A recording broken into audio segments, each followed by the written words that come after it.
kat asmani yeri, mekamedin bir Allah'dır.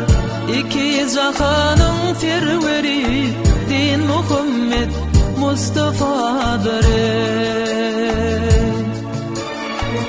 Muhammed'den oğulletin, Allah'ın fırına yetin. Tur dağına mesken tutun, ol Musa Kelimullah'dır. Niçe mursal nebi geçti, dünyanın ahiri koştu. Gemi bağlap oldu geçti, o dağı Nebiyullah'dır. Ebu Bekir, Ömer, Osman, Ali, birbirinin tinali. Kabe şehrinde binali, İbrahim Halilullah'dır.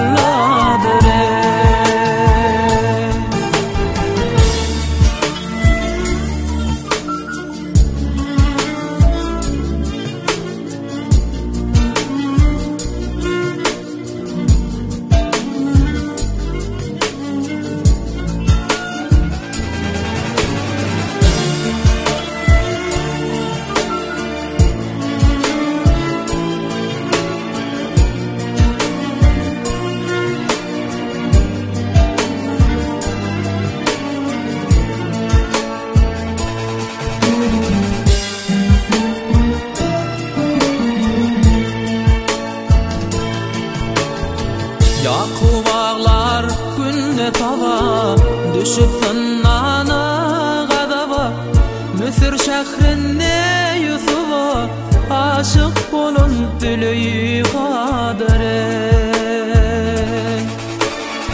Şün topraktan bulmuş Ali, Asrafil suruna bağlı. Davut peygamberin oğlu, ol Süleyman padişadır.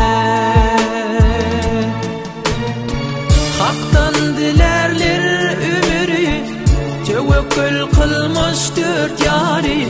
Hak yetirse Zülfikari, din kuvveti Murtazadır.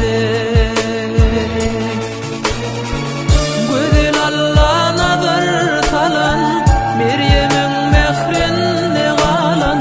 Dört kitabın birin alan, ol İsa bir ruhullah'dır.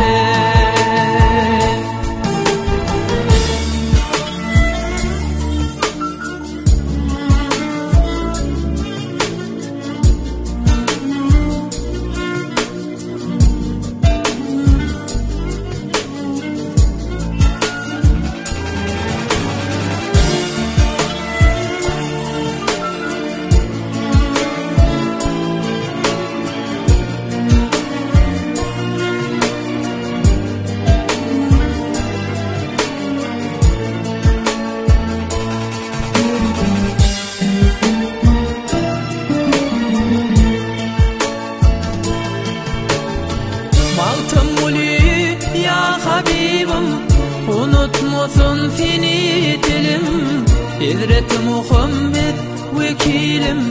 Sığındığım bir Allah'dır.